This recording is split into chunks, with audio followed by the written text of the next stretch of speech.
Talk shoes. Recorded live. Hello and welcome to Castle of Horror, the show dedicated to horror movies and awesomeness.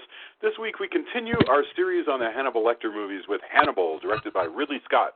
Bear in mind, if you haven't seen today's movie, we're going to be talking about it from the perspective of horror fans who have. So warning, spoilers ahead. From Denver, Colorado, I'm your host, Jason Henderson, author of The Iron Thane, an epic in the world of Shakespeare's Macbeth, available now in Kindle and paper.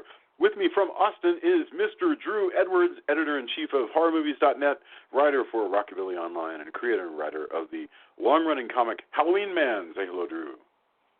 Howdy. Howdy. Also in Austin, Jamie Barr is a musician, pinup, model, educator, and the lead vocalist and upright bassist for Austin's premier all-female rock and roll band, Danger Cakes. And you can find out about their latest shows and their album, Quarter Life Crisis, at dangercakes.net. Jamie, welcome back once again. Hello. Thank you. Hello. Hello. You made it sound like pinup and model were two different things. So it's like I know. the pinup and a model. I'm like, what the hell? You're right. What does that mean she's a pinup? You're right. I'm a model, you know what I mean. Well, the model part makes sense, but the pinup part, I was like, what? What is? How are you a pinup? I'm sure she is a pinup well, obviously. No, but I mean, this like, is a circular conversation. I'm diving out of it right now. All right, just skip me. Go that to you. helpful voice that you hear right there. Did you? The one editing my script as I go. As always, color commentary from attorney Joy Guzman. Hello. Hello. Okay. According to Wikipedia, Hannibal is a 2001 film, a follow-up to the 5 Academy Award-winning, absolutely probably the most awarded, certainly of the Oscars, horror film in history. This is the follow-up to that movie, a 2001 American crime thriller directed by Ridley Scott, adapted from the novel of the same name by Thomas Harris. It's a sequel to The Silence of the Lambs. Anthony Hopkins returns to his iconic serial killer role, Hannibal Lecter, but this time you've got Julianne Moore in the role, first held by Jodie Foster, as U.S. federal agent Clarice Starling. The film had difficult and occasionally troubling pre-production history when the novel was published in 1999, and I remember going and getting it. Silence of the Lambs director Jonathan Demme opted out. Jodie Foster opted out as soon as she read the book, which is not a good sign, and they got Ridley Scott, who was a really, a fantastic director. So the movie features... let's see, it has a script from David Mamet and Steve Zalian. Set 10 years after Silence of the Lambs, Hannibal follows Starling's attempt to apprehend Hannibal Lecter before his surviving victim, Mason Verger, captures him. It is set in Italy and the United States. The novel Hannibal drew attention for its violence, and it did break box office records in the U.S., so it did well when it came out in February 2001. But it was met with what I would call, and what they call, a mixed critical reception. So, let's get our opening thoughts on Hannibal. We started with Jamie last week. This time let's start with Joya, because that's pretty rare. Let's go Joya, Jamie, Drew, and then I'll come up with something to say. So Joya, opening thoughts. What are your thoughts, Hannibal? Well, first of all, I was reading in the IMDb that actually it wasn't just after she read the novel. They actually went through 15 drafts of the screenplay before Jodie Foster was like, no, I'm not doing this. And she actually issued a statement saying, I had been offered more money than ever in my entire career to make this film, but who cares if it betrays Clarice, who has become like a person to me in the end. Wow. She was like, yeah, no. So personally, the fact that she's not in this film, and I just don't like Julianne Moore because she's not Jodie Foster, honestly, in this movie. It's just that just kills the film for me because she just is Clarice. So I don't know. That just troubled me a lot. Of course, Anthony Hopkins is always brilliant. First of all, I forgot that I'd even seen this movie until the end, and then I was like, oh, I've seen this movie at the end scene. So that's not a terribly good sign. And then I'd forgotten that Mason is played by Gary Oldman, because that's just a remarkable character and performance. And he was uncredited in the original thing. Really? But that's a very, very interesting performance. It's a dark film. It does have some very memorable scenes, one in particular, and it has a few good dialogue bits here and there, but it's nothing. I mean, the problem is, if it was I don't know how I'd feel about it if it stood alone. But having been the sequel to Silence of the Lambs, it just cannot. It can't possibly measure up, and especially without Jodie Foster and John. Well, I mean, Ridley Scott's fine, but Jonathan Demme not being involved with it's just a different picture. So I'm not a huge fan, but there are some things I liked about it. All right, outstanding. Jamie, okay, where do you come down on this film? I'm not it's not my favorite of the series. I would actually go on and say it's my least favorite. It's the one that I think is the grossest, but not just because of, the actual, gore from it, but just subject matter. It's a lot less clinical, and I don't know, it holds true to a lot of different tropes, and I don't know, I feel like it's nice to know what happens following Silence of the Lambs, but I just wish something a little bit more interesting had happened. And it's not even that it's not interesting, but I felt like there wasn't the nuances and the beauty in the actual cinematography that the first one has, So, this one is very it's trying to be edgy, and I think they're trying a little too hard. Wow, excellent. And it's so funny you would say that about the. I don't disagree with you about the presentation and the cinematography and so forth, and yet, you're dealing with. You gotta wonder how could that be? I mean, you're dealing with Ridley Scott here. So, Drew, what are your thoughts on Hannibal? This is an entertaining movie. I'm entertained by it. It doesn't hold up to the greatness, of course, of Silence of the Lambs. So I tried to kind of put that out of my mind while watching it this time around. It's simultaneously seedier and campier at the same time than Silence of the Lambs, and yet strangely to me it's less of a horror film, even though it's more violent and in ways more twisted. To me, this is almost more. It almost feels like, with all the exotic locale and everything, it feels almost like a James Bond film at times. I like it. I liked the dark humor. There was a lot of that in this, and Ridley Scott. This is the guy that directed Aliens, the guy that directed Blade Runner. Among countless other things. So this is a masterful filmmaker. This is certainly not his best film, but I don't think it's without merit. I kind of feel the same way as Julia about Julianne Moore, who I actually think is a fine actress and has certainly I've enjoyed in countless other films. I did have a very hard time putting it into my head, okay, in 7 years, Jodie Foster looks like Julianne Moore. And, that was, sure. Julianne Moore to me is much more conventionally pretty than Jodie Foster, I guess. But if they had given Julianne Moore a dark brown, shoulder length, side part haircut, so that she had her hair I wonder how close she could get. But it is what it is. But they didn't do it right. Ultimately, I feel like, even though I'm entertained by this movie, I think at the very end, I feel like it's ultimately kind of where this movie ends. It's kind of much ado about nothing, because it tells you this story and then it just sort of is over, which I guess we'll get into once we start going through the film. But I don't hate it. I think it's a worthy enough sequel, but it is definitely inferior than Silence of the Lambs. So my main problem with this film, and I agree, Ridley Scott's good, so this movie isn't embarrassing or anything. The problem with the film is the problem of Thomas Harris's novel, and Thomas Harris did what he did in writing this.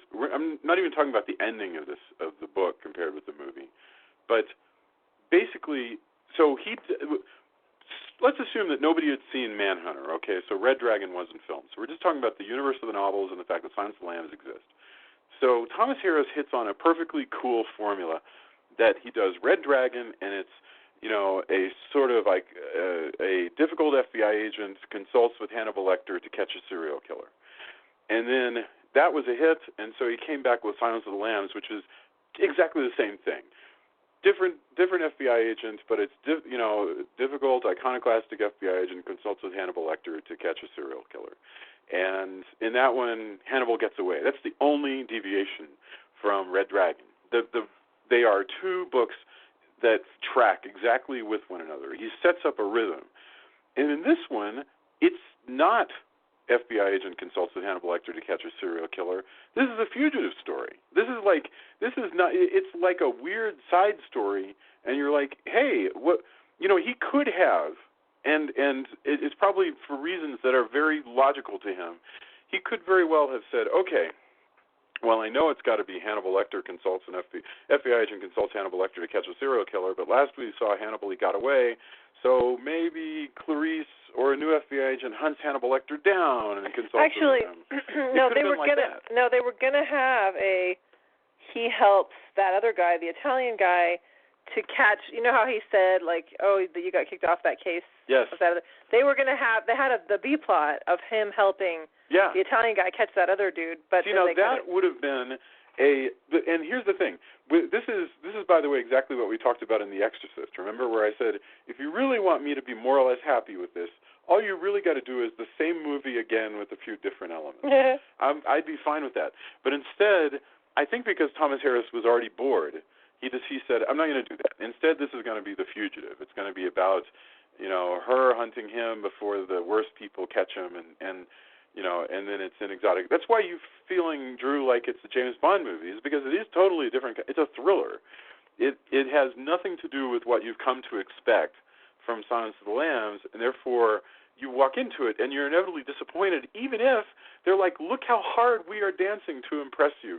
We got amazing Italian settings. We got Gary Oldman. Well, yeah, certainly the Florence setting is gorgeous on film. Mm-hmm. Oh, absolutely. And it's bloody. It's certainly as violent as the first movie. It's way more violent than the first movie. The first movie is not actually that violent. The first movie, it's not. The first movie. Also, cannibalism is talked about a lot in Silence of the Lambs. You never actually see it, and there's still kind of. But the bit how he kills the guards is pretty freaking gruesome. Yeah, that's gruesome. It's gruesome, but like.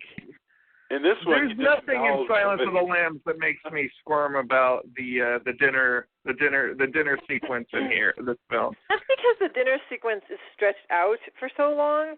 But honestly, I mean, the way that he hung up the angel guy, which actually they referenced that in this film when he's showing his slideshow. Yeah. You actually see that's how the ancestor was. Like his guts were. I mean, well, like, and they do it again. Yeah, exactly.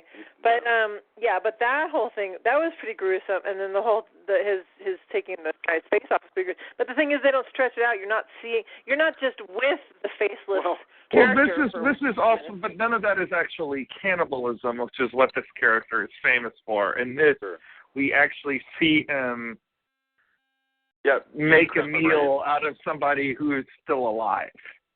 No, it's horrifying. I agree. I don't think there's any room for debate. This is a much more grotesque movie, and I gotta say, it gets even worse in the book. Worse in the book. I mean, the way that they got the pigs, but in the book, the way that Gary Oldman's character dies is just much more grotesque. His sister apparently stuffs the eel down his throat. Yes, it's a the eel. The eel that's swimming around in that tank. Yeah. So she strangles him with an eel. It's just. Apparently, she doesn't just strangle him; she puts it down his throat. But anyway, Yes. You're. What do you call it when you choke on something? When you have asphyxiation. So right. She asphyxiates him with an eel. She stuffs an eel down. Anyway, she doesn't. You're right. She doesn't. Clarice does it? Oh man. No, Mason Verger's sister. Mason has a sister. Who is omitted from the film. Oh, it's the bodybuilder sister, whatever. Yes. Okay. Yep. So, there's also Thomas Harris. Boy, that was an interesting Freudian slip. I get the impression that Thomas Harris, by the time, for some reason, when he's in this book, why doesn't he do exactly the same story again? It's because he's started to internalize a feeling for the FBI. At least the FBI is in his conception. Who knows about the real world? But he believes what Hannibal Lecter says to Clarice later on in the movie, where she goes, he says, look, they despise you, you despise them, they're not worthy of you.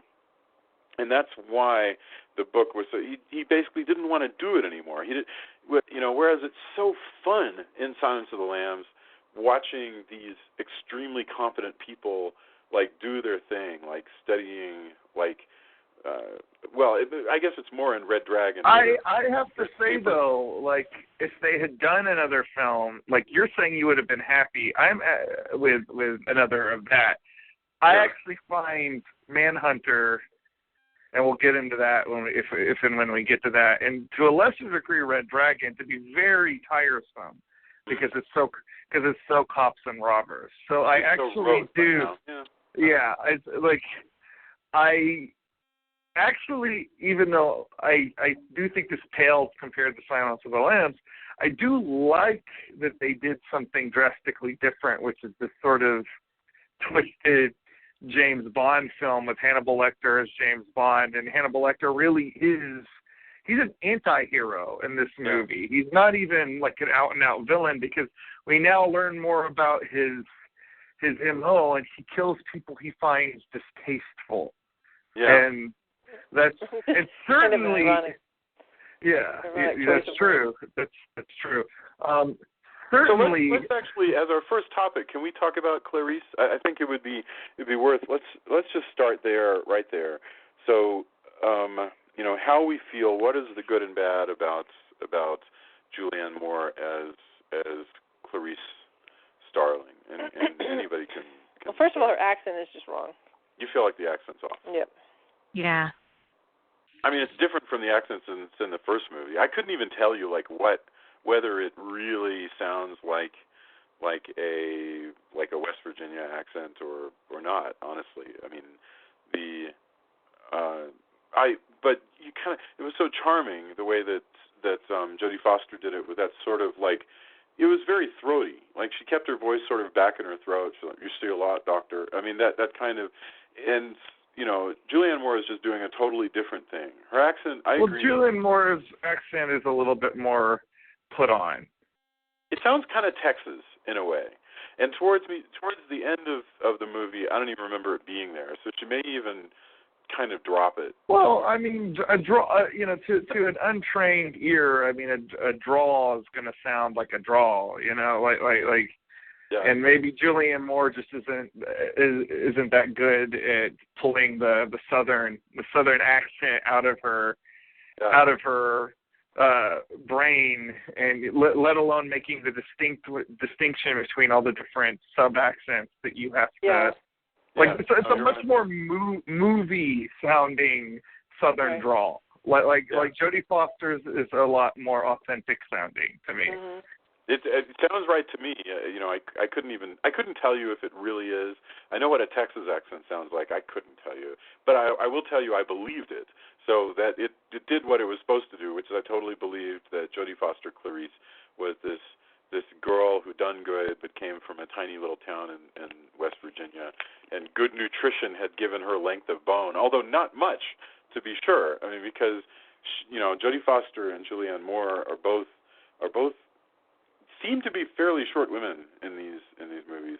I think one of the interesting things here, and this would have been interesting probably more if it were Jodie Foster in the role, but somehow Clarice's career has stalled, and it's just not gone where you think that after 10 years Clarice is going to be, maybe she'll be, a director somewhere or an assistant director but basically she's kind of doing the same thing she's always doing, and she's not popular. And I think that's interesting. It's probably the most feminist idea. I feel really bad for her. I will say this, credit where credit is due. Yeah. When Julianne Moore is talking about how she had to gun down a woman who had pulled a machine gun on her, who had a baby strapped to her, like you know, the horror on her face at having to choose between letting herself get killed or shooting this woman who's with a child. Yeah. It looks legitimate. Jason and I had a debate for a good 15 minutes about whether or not she would have been able to make that shot. I think she could have, because I think she was the only thing I think was unrealistic about that is that she got hit in the chest like 4 times with a bullet, even though she's wearing a Kevlar vest. Still, that seems like it would have knocked her back, and she wouldn't have been able to stand there because she's not that big. But taking that aside, I think that she looks so focused when she takes that shot that she wants to get it right. So I think she would have made it, but Jason insisted that with the gun she had, she couldn't possibly. I mean, the thing is, it's a Sig Sauer 226. It's probably got 9mm shells, which are very light, so she's not going to have a kick. Unless she's got it in the 357 model, in which case there's no way in hell she's going to hit that person, that carefully. She's aiming. I just don't believe that she can hit this target. I just don't believe it. I think she's, you got to aim for center mass. I think this is just spray and shoot. There's no. If she actually manages. Oh, I didn't realize you were a ballistics expert. Yeah, I know. Right? I'm kind of impressed now. I'm like, whoa, I had no idea, Jason. I don't know what any of what you just said meant, but it was like what I heard. I'm sure real gun experts are out there going, he doesn't know what he's talking about. Yeah, all I heard was gun, gun, gun, gun, gun, gun, gun, and then she shot her, and then it was gun, gun, gun, gun, gun, gun. I know who just got bumped up on my zombie apocalypse team. Okay, all I'm saying, very, very, basically just boil all that down to hard to aim a handgun, very hard, and this is a lucky shot. But whatever, I totally fine. Go ahead. I just was going to say, off of the actual gun subject matter, though, I feel bad for Julianne Moore, for her personally, not as, the character, because I feel like it was almost like set up for her to fail. Sure. In this movie, because everyone was so upset that Jodie Foster didn't return, and people wanted that role, boy. There was a lot of people up for that role. They actually considered Gillian Anderson, but she couldn't do it because she was, because X-Files contract said she couldn't play an FBI agent or anything else. Gosh, that's amazing. Gillian Anderson would have been good, though.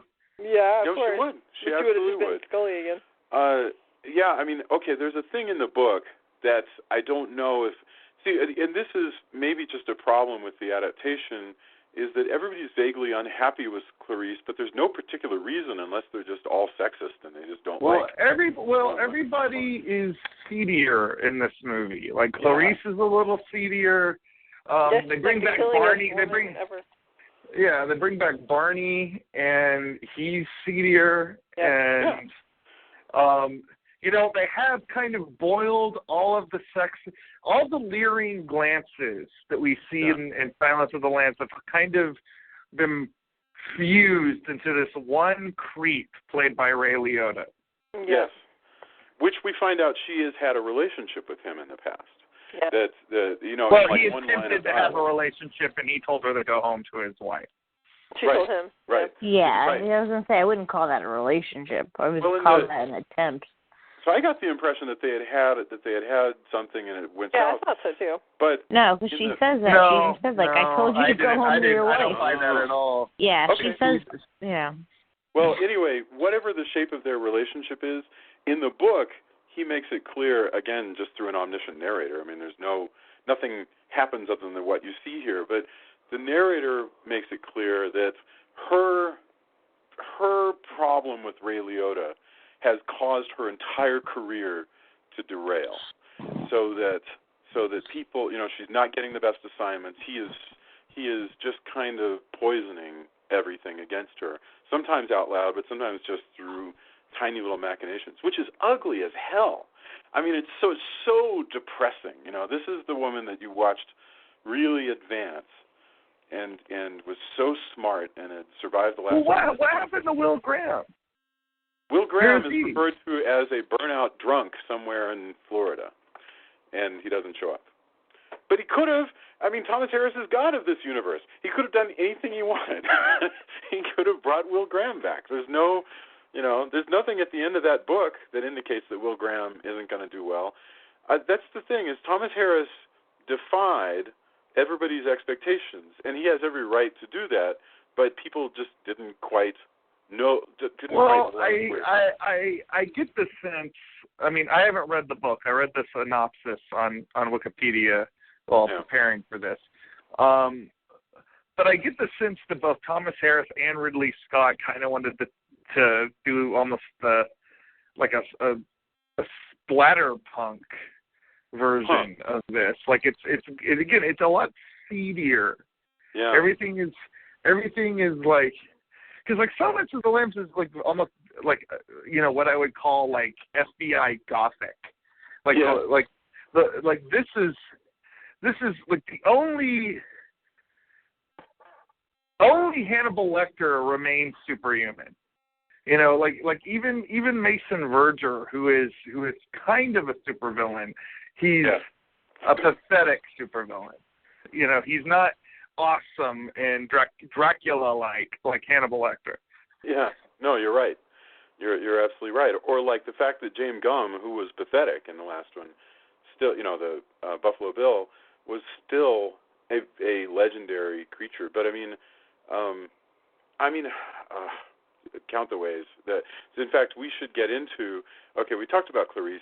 Now let's talk a little bit about Hannibal. How Hannibal himself has changed to the extent that he's changed, and how he's treated in this role. Dr. Phil. That's something that cracks me up every time they said it. They call Dr.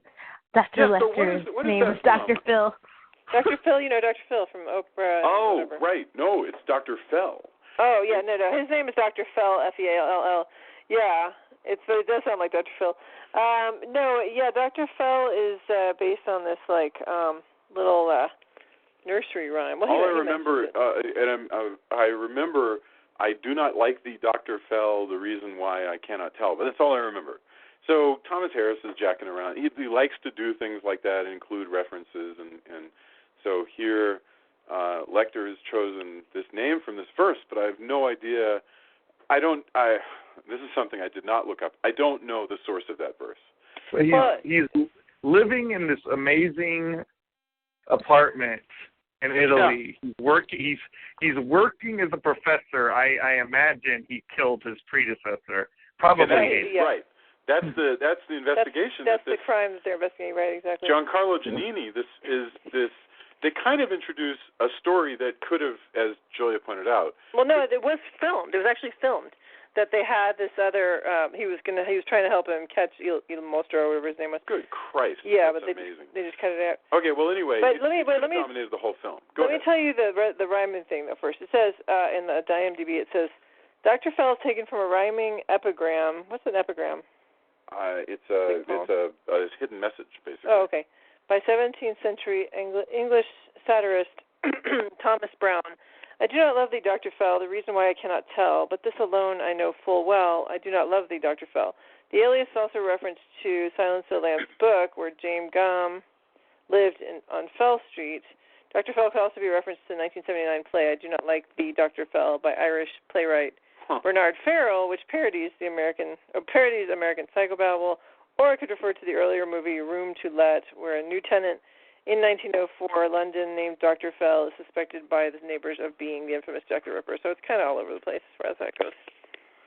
Okay, so it's a good choice. I mean, and he's like the unicorn killer. Where there's a guy in the United States who killed his girlfriend back in the 60s, and he was a smart sort of doofus who managed to not be in jail by the time he started his trial, because he got all of the smart people from the university to write letters and say he was nice, and then he disappeared.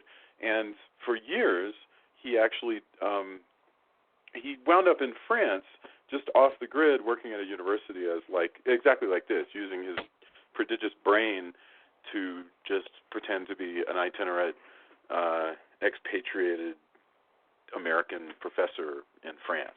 So this is what's going on here. He's so last week we saw Lecter.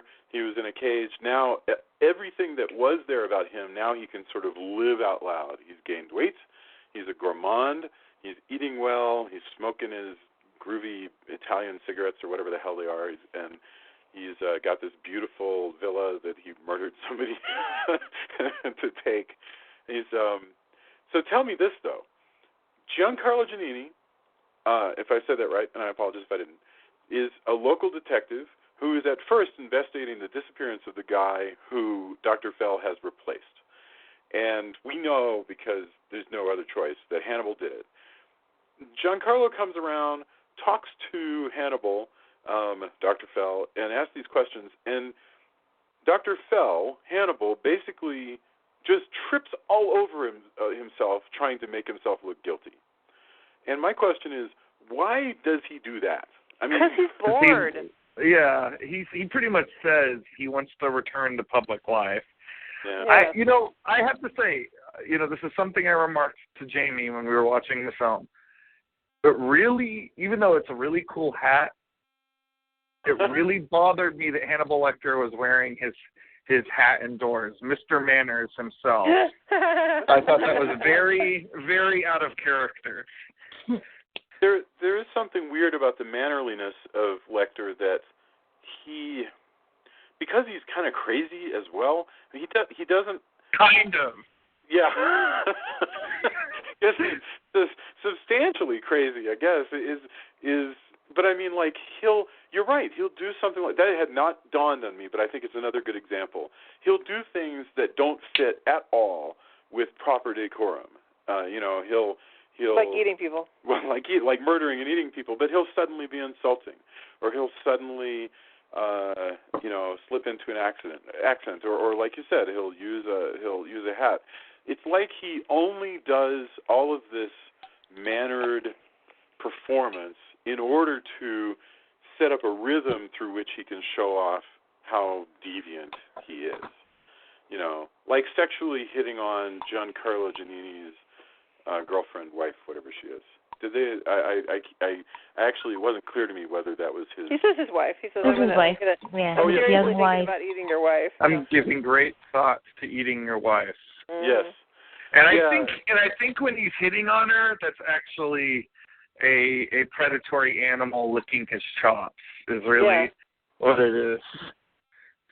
Yeah. No, you're exactly right. That's the thing. He does these sort of over the top, inappropriate things that everyday people would not do, who also are not as cultured as he is. So it's weird how he's constantly sort of yo-yoing back and forth. I'm not complaining. I think that's an interesting thing about his character.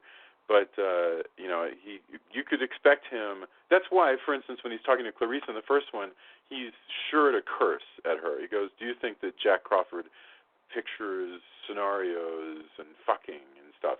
He likes to shock people. It's interesting. I mean, he's also, again, crazy, so he might not even be able. He might be more compulsive than it appears, and he's not. Well, I think to get back to your question at hand, I mean, look, Jack the Ripper supposedly mailed stuff to the police. I think there is some kind of mania with murderers of this type where they are also attention whores. Yeah. And, they're bored. They want to be chased. They want to be, evading. They want to be challenged. They want to be challenged. Yeah, they want to be. He wants to be in the top 10. Right. That's the most, because if he were really good at this, if he were Henry Portrait of a Serial Killer, the last thing you would want is to be interesting. You'd instead want to be invisible. But this guy wants to be interesting. He wants this Italian guy to think, hey, is this guy a killer? Right. I mean, it's really fascinating that he's doing it. Well, I also think Lecter, he underestimates regular people. Yeah. Although I guess he doesn't because he gets away always. But yeah. if he were functioning in the real world, he would underestimate real people, because if he started doing this stuff around me, I would club him in the head and kick him until he was dead. But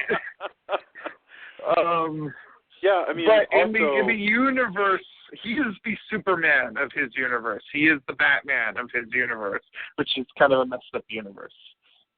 Yeah, no, you're exactly right. He is, in a sense, Batman. He's capable of superhuman stuff, especially when you're not looking. He very carefully plots the death of this FBI agent who's chasing him. I say FBI. I'm sorry, the Italian agent who's chasing him. But I have to admit that the script cheats, because the Italian agent that's chasing him does stupid shit a lot. I mean, there's a point where he turns his back on Hannibal Lecter when he knows damn well that Hannibal Lecter is a killer and probably is ready to kill him. It's nuts. There's yeah, he made some bad choices in that last scene. Right. Because the main plot with the Italian guy.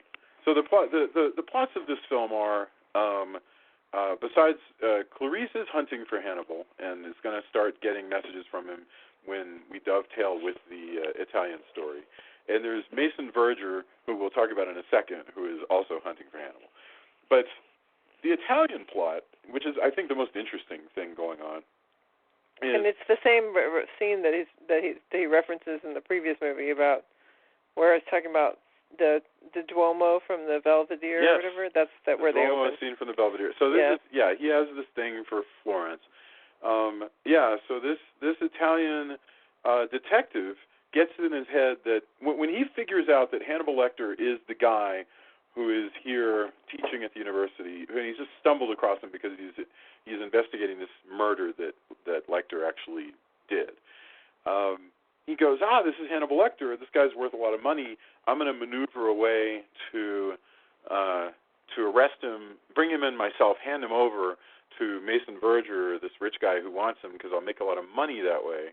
So he's clearly corrupt. He's completely, there's no doubt about it. He's like, I would much rather hand him over and make a lot of money because my wife likes to go to the opera, which was slightly ham-handed, that they go out of their way to say, he's got a young wife who likes to go to the opera. Best tickets, blah, blah, blah, yeah. Blah, blah, blah, yeah.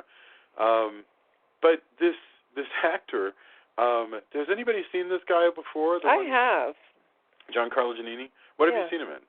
I don't remember. I know he looks really familiar. Let me pull up his... I know him slightly older, and he showed up in James Bond. Oh, so yeah, that's why. Well, he's in several James Bonds. He's in Casino Royale and Quantum of Solace. Right, so he's in those two. He plays Bond's contact. And he's kind of a mentor character. He's and he's in like every single Italian movie ever made, pretty much. And then he's like the go-to guy to dub all of American huge A-list actors in Italian. So like any movie, basically, he's the one who does the Italian. But he looks so cool. If I were to see the next Wolverine movie, this guy would be dubbing Hugh Jackman, most likely. Maybe. But yeah, no, I mean, he did Jack Nicholson in The Shining, and he's just all this crazy stuff that he's done. So. Yeah, I mean, I love his look. I love the scraggly beard and the long coat and this, his hair, his gray hair, which is all sticking up and stuff. I mean, he looks like a character you can kind of get behind and follow around for a film. I mean, and I was really shocked. Well, he looks like a character almost from a noir. Yeah. No, I loved it. I mean, I'm a big Italophile anyway, so I'm down with the notion that, hey, let's spend the movie with this guy. I do not expect that what will happen is what actually happens to him. Julia, do you want to describe what actually ends up happening? I have to admit, though, that I kind of do once he becomes greedy. And, I think you even called that. Once he I totally greedy, expected it. Yeah, once he becomes greedy, you're like, oh, yeah, this guy's done for. He's going to get it. He's going to get it, and he's going to get it just like his great-grandfather did, or whatever it was, because Hannibal Lecter says it multiple times. Talking about ham-handed, the fact that he's like, oh, yeah, your ancestor was hanged and gutted and whatever, you're like, oh, dude, that is so going to be how you go. And so, but it's, he didn't get killed in. This is the fun part of this story, I think, is that there's this number that you're supposed to call if you want this $3 million or whatever. And so you call the number, and then for some reason it sends you to another number.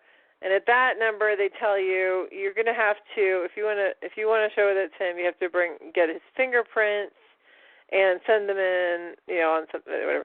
So he's trying to get his fingerprints, but of course Hannibal has probably called this number as well and has heard this, so he's making sure to wipe his fingerprints off of everything. Yeah. So he goes to his house. These are some of the funniest bits in the movie. It is really funny. That's what you're talking about, the dark humor that Drew was talking about. He goes to the guy's house, the house that Hannibal's using, and he's trying to get him to touch stuff, but that's the thing, it's so obvious that he's onto him by this point, because he goes, oh, hey, he sets down this clipboard or whatever, and he's like, wait, how did it go? And he's like, is that, oh no, I guess there's a clipboard sitting down. So and so he's like, is Hannibal that? goes, hey, there's your list right there on that clipboard. Oh, he's like, oh, that's it. Oh, can I look at it? And he's like, sure. And then they just both stand there looking at each other because he wants Hannibal to hand it to him, and of course he's not going to because he's not going to get his fingerprints or anything. So he picks it. So I'm like, at that point, and then he's like, can you help me with the bags? And so Hannibal goes and puts on gloves. At that point, they're just playing. I mean, it's clear that they're both know. What makes me feel most irritated about this Italian cop is that Mason Verger has mercenaries that have been prepping to do this, and he says, well, we can go get him himself. You don't have to ourselves. You don't stay out of it.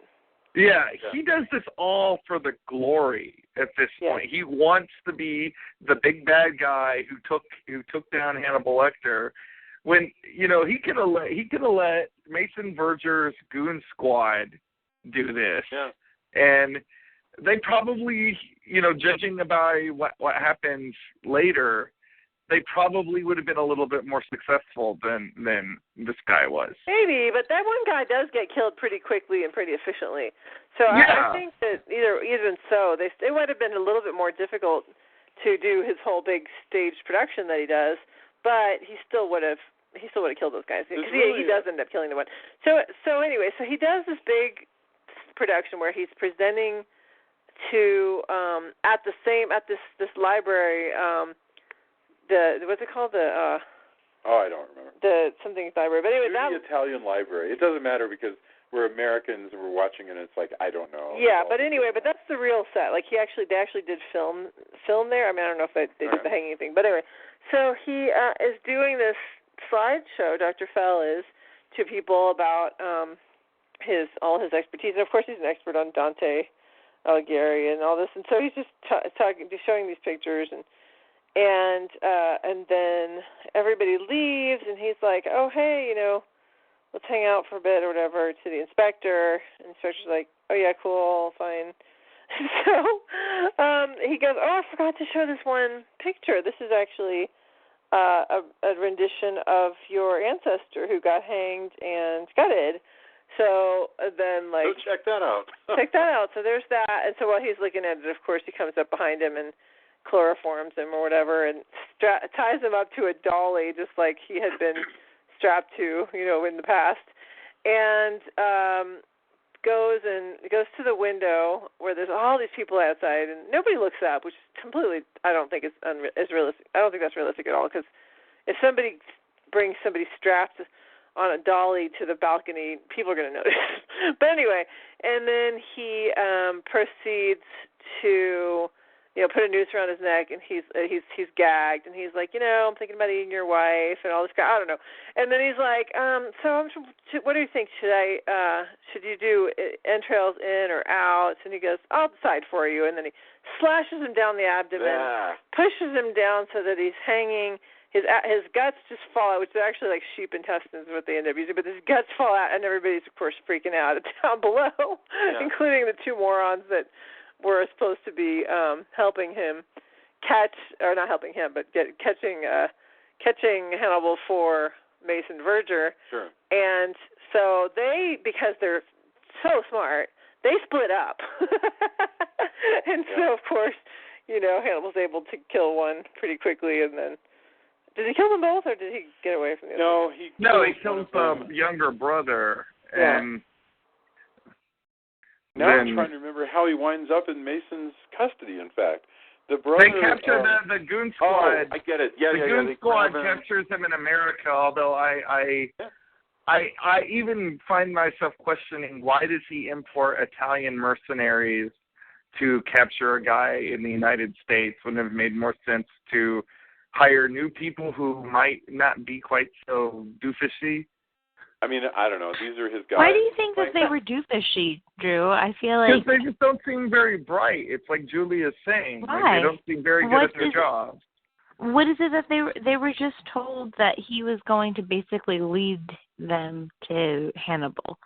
That the officer was going to, bring them to them. I don't know. It sounds a little Zenist.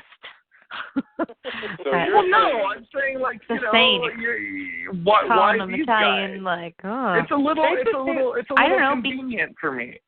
It's a little convenient for me because like he's all these like why like it made sense when you're in Italy, but it's a little movie to me. Well, where is Mason actually?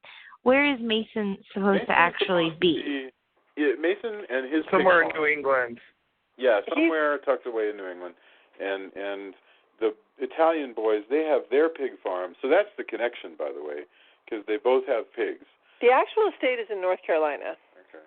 And apparently it's an amazing place. I'd love to go stay at this place. I mean, it looks fabulous. Anyway, so I think, Drew, that might be the connection, is that these psycho brothers, they have pigs, and Mason. They have raised gigantic nanny bean pigs. Right. Who they have trained Mason to attack. Just got the pigs from them, I think. He didn't have them But he before. has a whole setup. But he trained them for this purpose. But it's all the same pigs. Okay, so Drew's point is a good one. Actually, my question is related, which is, yes, as soon as Lecter gets away from the assassination attempt in Florence, the first thing Lecter does, I guess, he tells us, he goes, I'm bored, I want to get back in the action. He wants to know, now that he knows that Verger's after him, he's like, oh, I'm going to go see what this is about. So he goes straight to the United States. Yeah. He goes straight towards... Well, he is quite twisted, Yeah, I think he wants to go to Verger's house. I think he's like, I want to check it out, see what's going on, what the deal is. So he goes, so you're assuming now that he's truly Batman, that every Lecter plot is a Batman plot. I think he got caught on purpose. Yeah. He's right, that he gets tasered and caught just so he can be delivered unto Mason Verger and start checking everything out and eventually affect. Well, we should probably talk about Mason Verger because he's kind of a amazing character in his. I mean, he's odious, but he's kind of an amazing character. The makeup alone is worth a discussion. Yeah, you called him a supervillain. So tell us about the lair and the motifs of Mason Verger.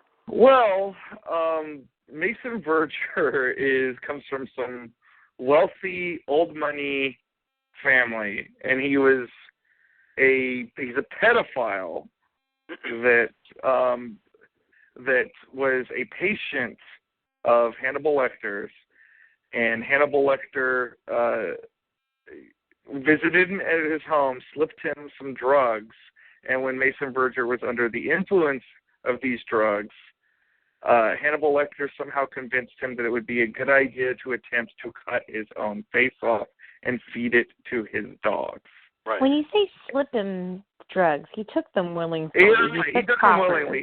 You're right about that. You're right about that. Because Mason Verger thought Hannibal Lecter was coming over to have sex with him. And what drugs could do this? Is there anything that I could give you that would make you so susceptible to suggestion and so impervious to pain that I could say cut off your face? I just don't believe there is, because I don't think you'd be capable of doing it if you were that drugged. Look, I don't know. This is something I just do not know. Is there any drug? I mean, Hannibal Lecter has hypnotic powers. He convinced Miggs to swallow his own tongue. Yeah, I'm down with that. He's Dracula, okay? He is Dracula. He hypnotized him, it's all that matters. In the world of Thomas Harris, it exists. I'm with you. The drug exists, and he's Dracula, so I'm good with it. I was actually just curious whether there was anything that would be that powerful. And it doesn't really. The important thing is that when we see Verger in the present, he's got this weird rictus grin face because his lips have been cut off. Most of his nose has been cut off, so he kind of looks like a lizard. He's had some very bad skin grafting, and he's paraplegic for some reason. They never give us a reason, but he's got to live in. You were going to say something. I think I tripped over you or did. What, me? No. No, I thought I heard Jamie say something. Jamie? Oh, I was saying about, like, ecstasy is supposedly, like, a drug that could sway suggestion, but not to that extent. And I mean, and these are poppers that he's talking about, like, that's like a 70s drug, like, that they used in, like, discos, and, you know, it was along the same lines as ecstasy, but different, like, chemical. And people used to talk about PCP giving you, enhanced crazy strength and whatnot. Strength, or really, I guess, just adrenaline and numbness to pain, which would amount to strength. But that's. I like my rationale that Hannibal Lecter is a version of Dracula. Right. Hannibal Lecter is the Mickey. Bottom line, he is the Mickey. He can get you to do things that you would not do under normal circumstances. And what we are left with is a guy that kind of looks like a cross between the two supervillains. It kind of looks like a cross between the Joker's less attractive cousin and the Lizard from Spider-Man. Like he's subhuman. He's got a live-in doctor, and he's got this very wry sense of humor, though. It's they make him so horrible that you don't feel bad for anything that Hannibal Lecter has done to him, which is considerable. This is the only person that survived whatever Lecter did to them. Yeah. And he's just terrible. So it kind of puts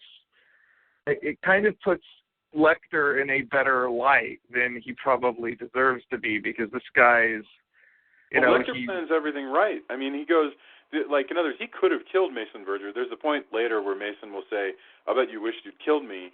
And Lecter says, even at that point when he's in some real trouble, he goes, "No, I prefer you the way you are." There's something sadistic and I think Lecter dislikes what Verger is. Yeah. I don't know if he dislikes him because he's a pedophile. I don't know if he dislikes him because he's, he's coming on to him. He's gay. Now, here's the thing that bothers me is that in the first movie, they've got the murderer who's the transgendered person, and now they've got this sicko pedophile who's also gay, and it just pisses me off. I'm like, really? Well, there is kind of... Yeah. Go ahead. Huh? No, there is kind of a underlying, I guess, of homophobia here. Yeah. Although Ray Liotta's character is extremely homophobic, and he's certainly not portrayed in any kind of positive light. Right. True. Yeah. You're totally right. I mean, it's basically Thomas Harris just doesn't care if you find something like that offensive. He's like, I think that crazy gay people are interesting. I'm going to use. I guarantee you, that's all it is. I think he's thinking a certain. I think it's a mistake to think of Mason Verger's sexuality in any normal terms too. Like to call him like this guy's obviously just as much of a psychopath as Hannibal Lecter is. Oh yeah, absolutely. And because he is, he's a twisted person because. Hannibal Lecter even calls him twisted. Yeah. Which is, to me, is one of the funniest moments in the movie. It's like, well, he is very twisted, and I'm just like, oh, Jesus. What does it take for someone like Hannibal Lecter to kind of go, whoa, that guy, he's even too extreme for me. I mean. We got to see Hannibal Lecter attack the nurse in this one, by the way. The scene from before. Where Lecter was just standing there, the one that before Dr. Chilton in the previous movie just references. Here we actually see it happen, and Lecter just takes the opportunity to attack this woman and start gnawing on her face. Well, that's kind of the thing that that bothers me about the sort of superheroization of Hannibal, because you have this situation with Mason Verger where this is, and Ray Liotta's character to a lesser extent, where these are, bad people, people that you do not like, so you don't care as much that he's doing bad things to them. It's the same logic that they use in Friday the 13th movies. They bump off the characters you think are jerks quicker, and so. But the thing is that the vibe that I got from Silence of the Lambs is that underneath all this culture and poise that Hannibal Lecter has, he's just a savage. Whereas this movie tries to have its cake and eat its too, where they're saying there's this sort of ethical framework to what he does, but then he's attacking this nurse and eating her tongue. Yeah, no, and the movie, the interesting thing is this movie is over 2 hours long, but nobody ever stops to actually have that conversation. It would be really useful for Clarice to have a conversation with somebody who doesn't have it out for her, about what the fuck is up with Hannibal Lecter. Is he a person who would be the perfect companion or the perfect superhero, but for this compulsion, or is he mostly compulsion, or all those things are interesting, and it would be useful to have the characters talk about that stuff. Well, anyway, we should talk about the ending sequence, because that's weirdly enough what most people remember about this movie. Yes, well, I would like to talk about Mason Verger's death, because I think it's great. Oh, sure. Oh, yeah. Okay. You got to talk about the pigs. Well, I mean, the pigs are such a big part of this, and the pigs are such a big part of this movie. So Mason Verger has raised these giant pigs and trained them to want to eat people. When they hear screaming, especially. When they hear screaming, he has managed to capture Hannibal. He's got them in this pig pen. He's there to watch. Clarice shows up and rescues Hannibal, and then all hell breaks loose. The mercenaries fall in the pit and get eaten by the pigs, and the long-suffering live-in doctor is sitting there, and Mason is ordering him to, again, and this is Gary Oldman underneath this horrific makeup, ordering this nebbish doctor to kill Hannibal and Clarice, and Hannibal turns to him and goes, "Oh, you could push him into the pit, and you could tell him it was me. Yeah. No one would question you." And the guy just does it, and I love that. Like, I love it. Carvel. Yeah, bravo. Yeah, like it's Carvel. Yeah. Oh yeah, named after the ice cream shop. Yes. Oh yeah. So and Mason goes down and gets. Which is to me actually more grisly than it's not as squirmy, but it's more grisly than the Ray Liotta scene, because you see this giant pig basically put its maw around Gary Oldman's head. That Mason looks kind of like the Crypt Keeper. Like, he kind of looks like the Crypt Keeper with like more skin. That's a really, really good point. That's a good point. Yeah. I understand. I mean, Harris's book was like 600 pages long, so he goes into a lot of detail about everything, like how in the hell they managed to keep his eyes healthy, considering that he has no eyelids, so they're dealing with that. He's got lots of research going on. Well, he has one eye. He has one eyelid in this. Like he's got one. In the book, I'm pretty sure that he's just a skull that they've managed to keep alive through a lot of moisture and clean. So in the book, he looks like the Red Skull's creepier cousin. Right. And Jamie's Crypt Keeper comment gets even more apropos there. That he's basically Yeah, he's the Crypt Keeper. Oh, God bless. What an ugly.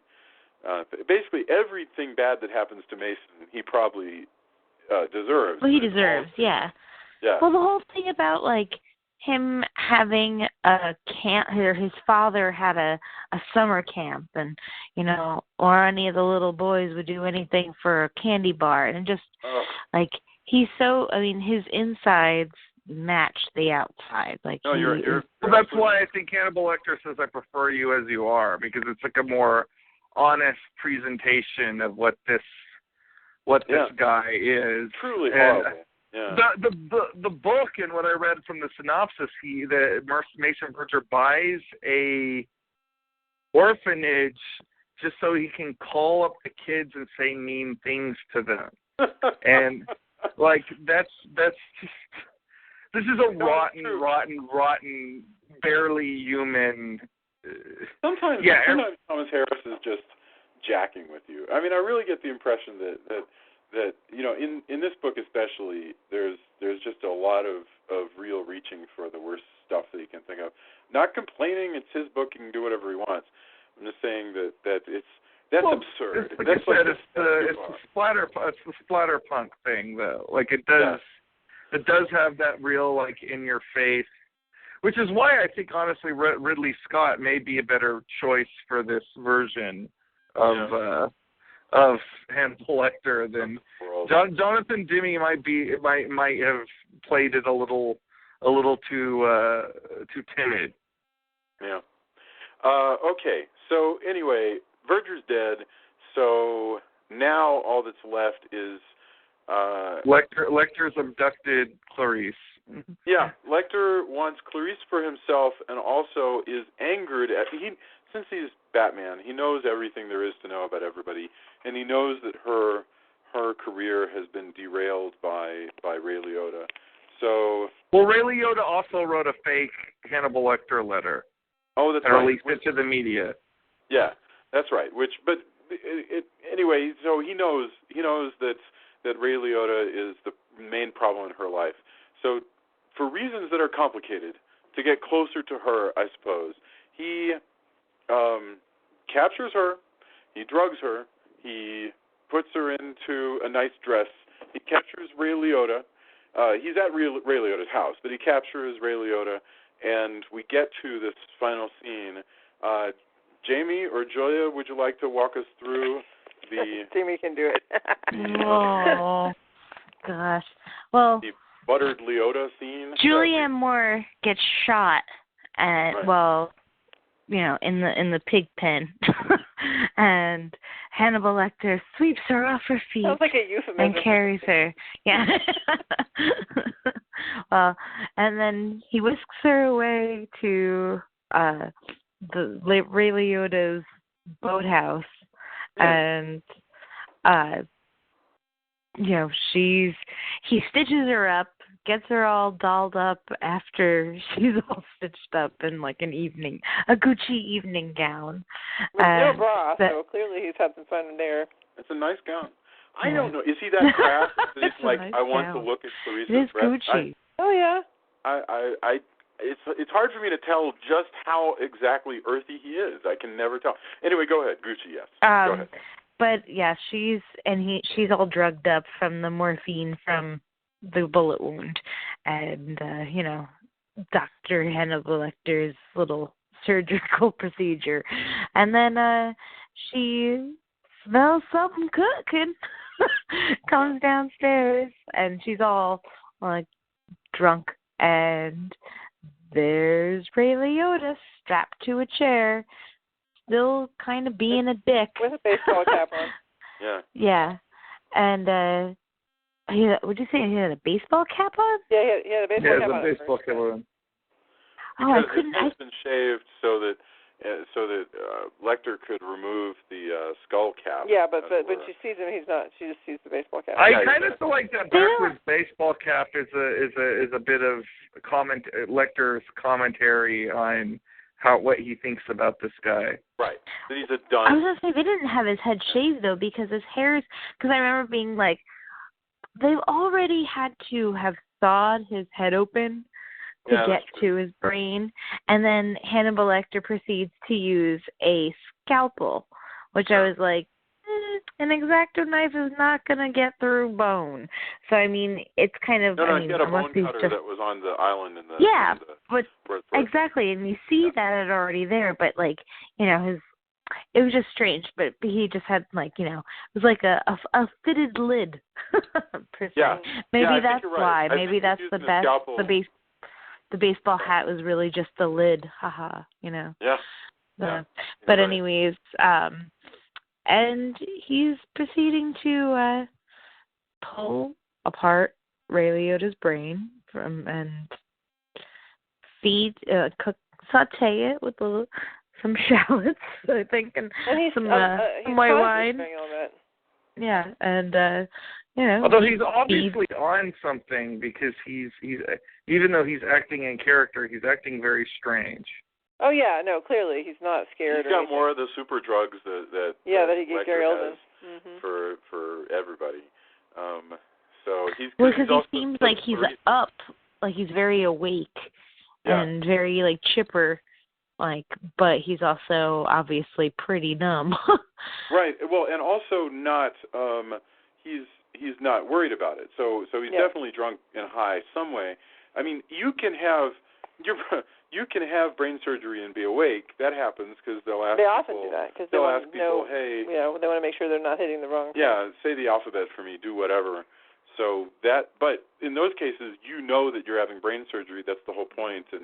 But in this case, Ray Liotta is totally out of it. He's not clear on what's going on. Clearly. But you know, and so this whole scene plays weird. I'm not saying it's a bad scene, but like Clarice. I actually would say this is the reason this movie should exist. It might be the most creative thing in the film. This is as a scene of pure horror. Yeah. This is artistry right here, because I watch horror films all the time, and I've seen this movie multiple times, and this scene still makes me squirm. Yeah, no, it's true. It's because very few things we can think of other than rape and a few other things where damage you're doing is permanent. Damage you're doing is serious. And in this case, carving into Ray Liotta's brain, there's no coming back from the stuff that he's doing. You know. Well, I mean, even if Ray Liotta somehow survived, which I doubt, he would be severely brain damaged. Yeah. Yeah, absolutely. So it is. You're right. It's pure horror. Anyway, narratively, it's weird because he's out of it. Clarice is out of it. So the only person who has a good understanding of what's going on is Lecter. But Clarice is kind of getting through the fog, and there's not much left in the film because basically she's called the cops. The cops are on the way. So all that's left is now a cat and mouse game where Clarice is going to try to capture Lecter, and Lecter is going to try to get away. And what winds up, we have a little bit of suspense where she's grabbed these handcuffs that she saw, and she didn't grab. I guess they were probably hers, and she didn't grab the gun for some reason, which I'm not clear on why. But she brings the handcuffs down in a sneaky fashion, and so when he pushes her again. She doesn't really want to kill him. Right. Yeah. Like, Clarice likes Lecter, even though I don't think she would ever admit it. Well, yeah, no, she feels the same way about him as he does about her, that the world is a more interesting place with him in it, I think.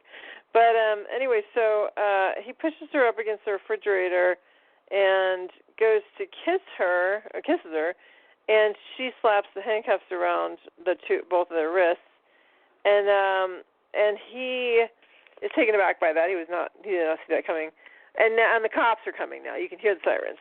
So he's like, I got to go. Give me the key. And she's like, yeah, shouldn't have it. There's no response to that. Not doing that.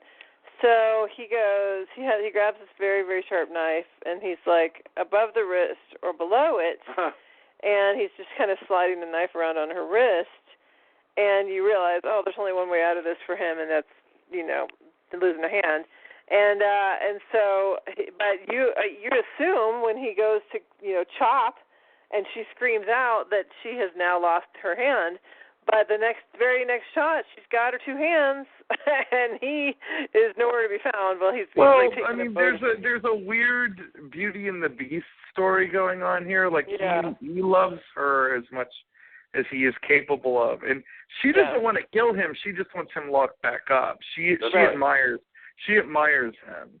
Yeah. And this is oddly a very romantic movie in a strange way. Like, so it's. Well, in the book, apparently they end up together. Oh yeah. So let's first talk real quickly about what actually happens in the movie. So yeah, he uses this. The ending of this movie really bothers me, where Clarice ends up, because her career is still basically screwed up. Like, she didn't capture Hannibal Lecter, which is what she was trying to do to redeem her career. Hannibal Lecter is still scared. Like, ultimately, we go through this entire story and not much of anything conclusive. It's like an episode in a show. It closes the same place it opened. Everybody's exactly where they started out. Except for there's no Ray Liotta. But other than that. Yeah, except there's no Ray Liotta, and Hannibal Lecter doesn't have a hand. But other than that, like... Yeah. Well, so then we see Hannibal on the plane. He's got himself a little bento box, and he's in a sling, and this little boy is staring at him, and he's talking to the kid, and the kid's like, "Hey, what do you got there in your food?" And he's like, "Well, this is caviar, and this is whatever." And then he's like, "Well, what's that?" And it's like this, it's Ray Liotta. It's like this Ray Liotta brain pate. And so he's like, "Oh, you wouldn't be interested in that." And then the kid's like, "Yeah, that's what I want." And so he's kind of like, "Okay." Yeah. So he gives the kid. I mean, it's so freaking disturbing. Oh my gosh, he gives the kid a little piece of brain, and that's the end of that. It was awful, horrible. That's the end of the film. Awful, horrible. But I think not as awful, horrible as the idea of the book. Let me just tell you what happens in the end of the book.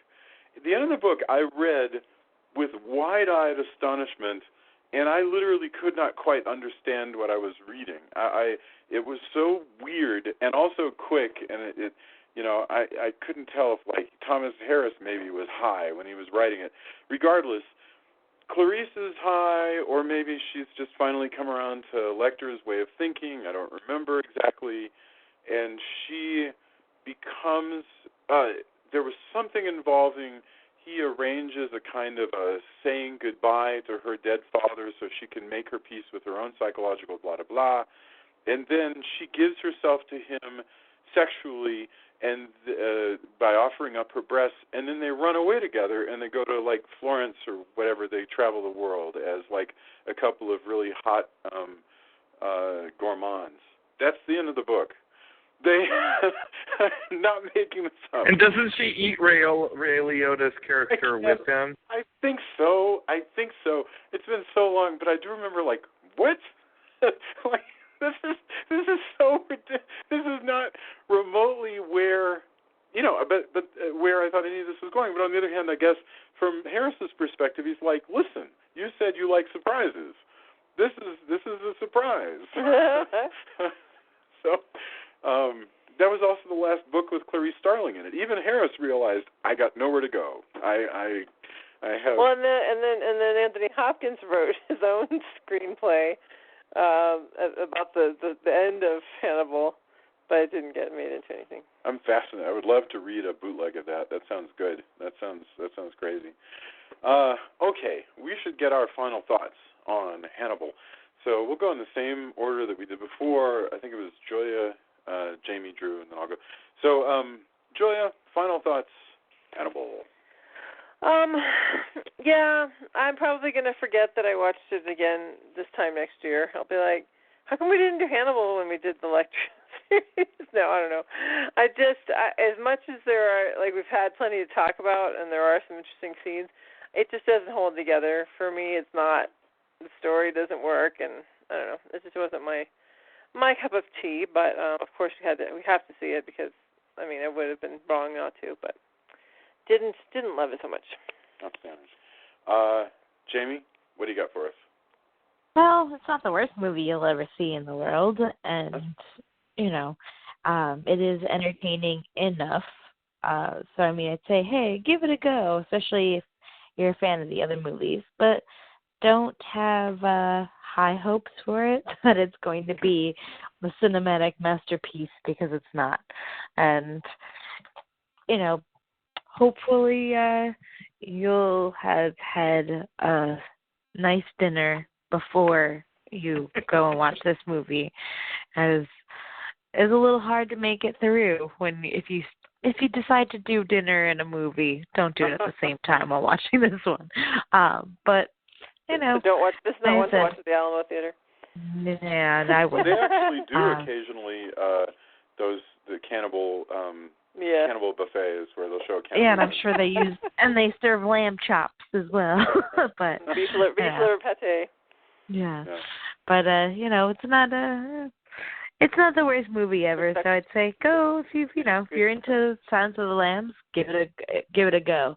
I like Red Dragon. I'm more excited about doing that one than I am about Hannibal.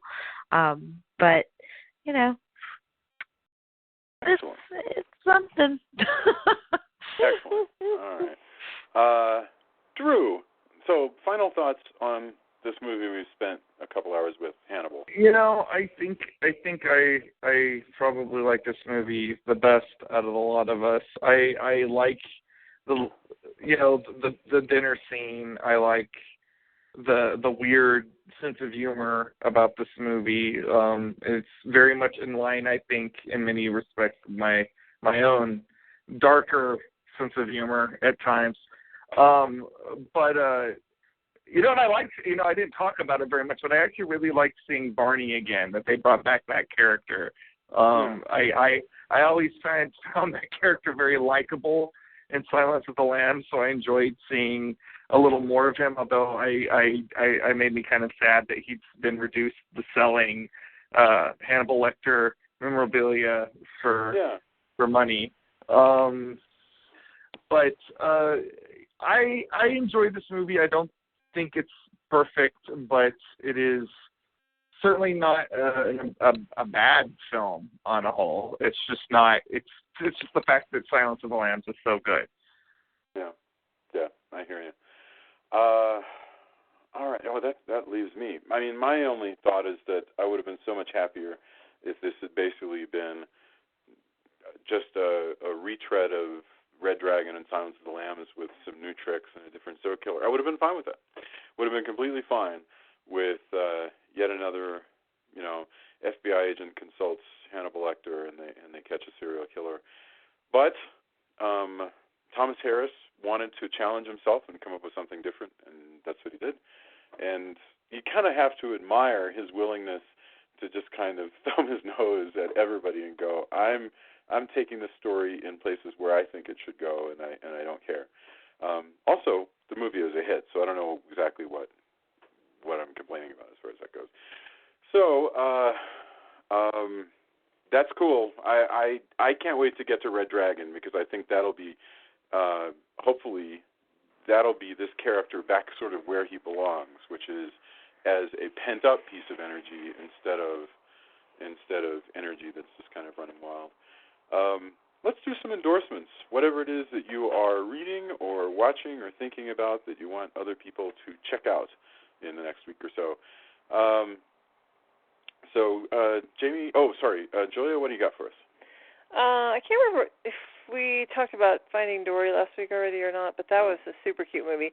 I caught it as in the last few days of it. It's probably in any theaters. The Money Monster, which is that movie with George Clooney and Julia Roberts, actually directed by Jodie Foster. No, we're talking about Jodie Foster. It's kind of entertaining. I'm surprised. I don't know how well it did, but I don't remember hearing that much about it once. Like at first, I saw some trailers before it even came out, and then it kind of just disappeared. So I don't know, but it's a fun, suspenseful movie. It's not the best George Clooney movie or Julia Roberts movie, but it was fun. And then what I've been binge watching is actually I'm just going back and watching my old favorite, which is the West Wing. So I'm just watching West Wing episodes all day long. Well, not all day long because I work all day long, but for like an hour or two a day. That's really great. I love that. Wow. Jamie, what about you? Man, well, I haven't actually watched or read too much this past week. It's just week has kind of been a bit of a blur. It's been a little jam-packed, but I did catch over the weekend on Netflix The Fundamentals of Caring. It's the Paul Rudd movie. I think it may have been maybe straight to Netflix. I'm not sure. I know it is a Netflix original, but it was a pretty good movie. As somebody who works with children who have been in some, hard situations or children that require some sort of care, it really touched base on a lot of different tracks in my own life, and I was like, okay, all right, about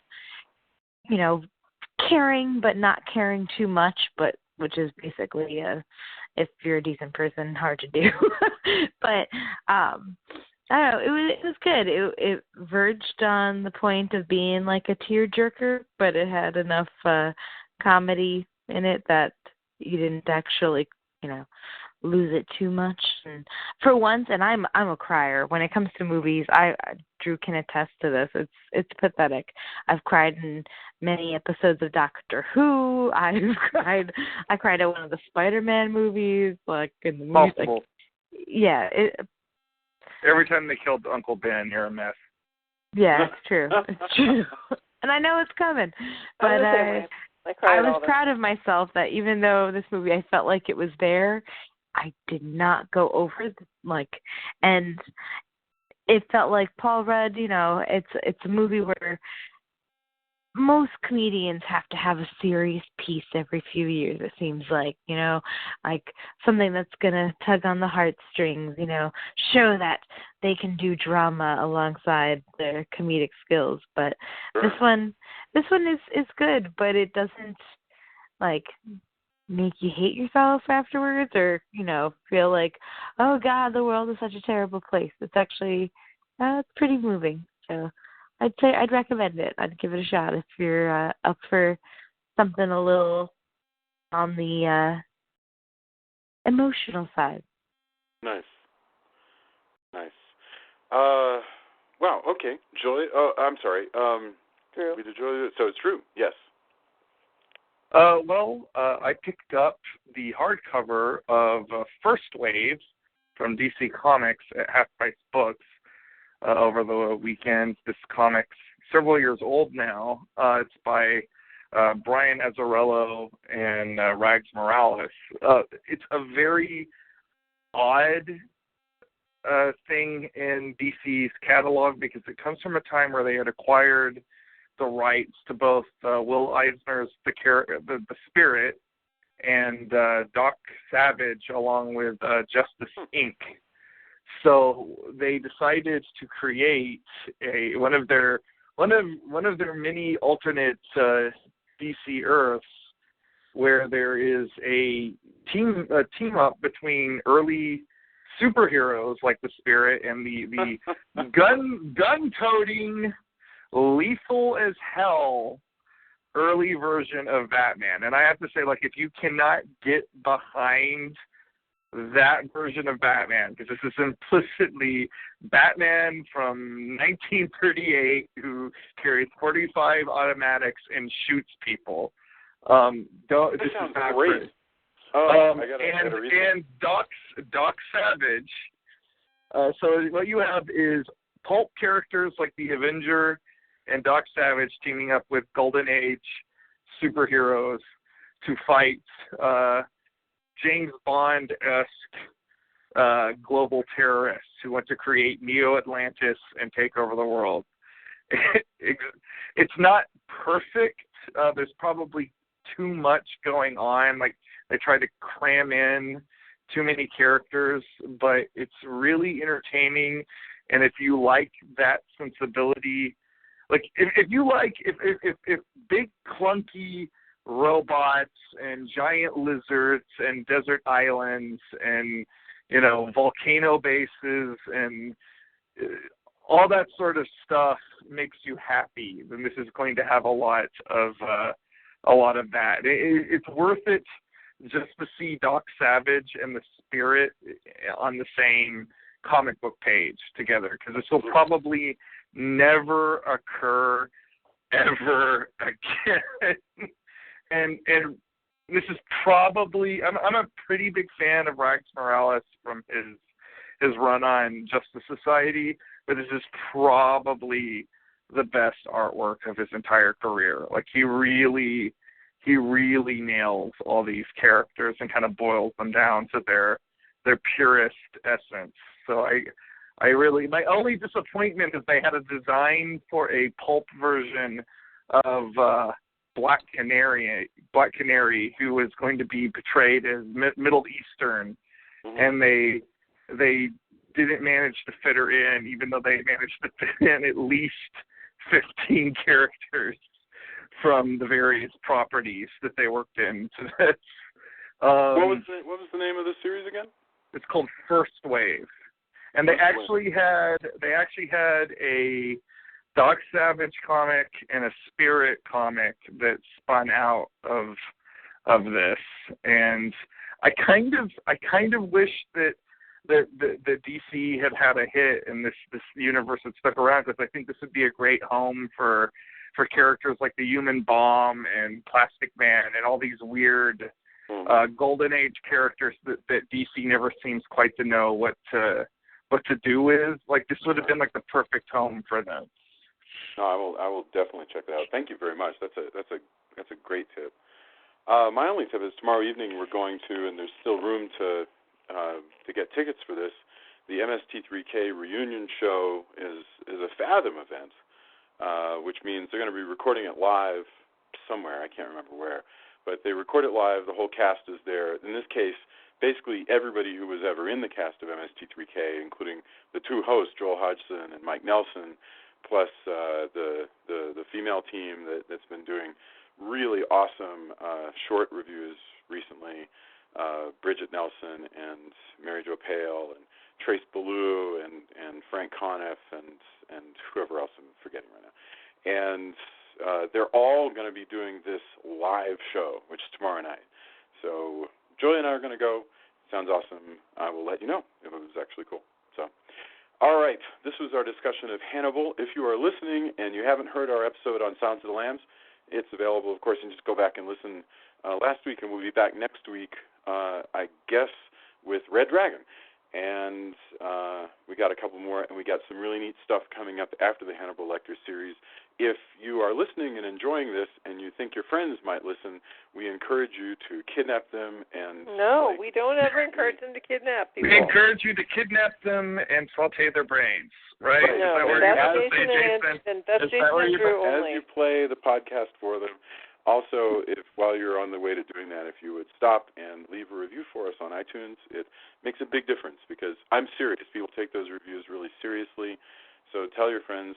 Join us on Facebook. Tell us what you thought of this conversation and what else you'd like to hear. It means so much to us. When you guys get on and go, hey, I liked this, and also, would you please do this? We hear all those requests, and we are doing our best to actually make sure that we get to them. So it really makes our day. Thank you so much. Have a fabulous week, and we'll talk to you soon. Night, everybody. Bye. Good night.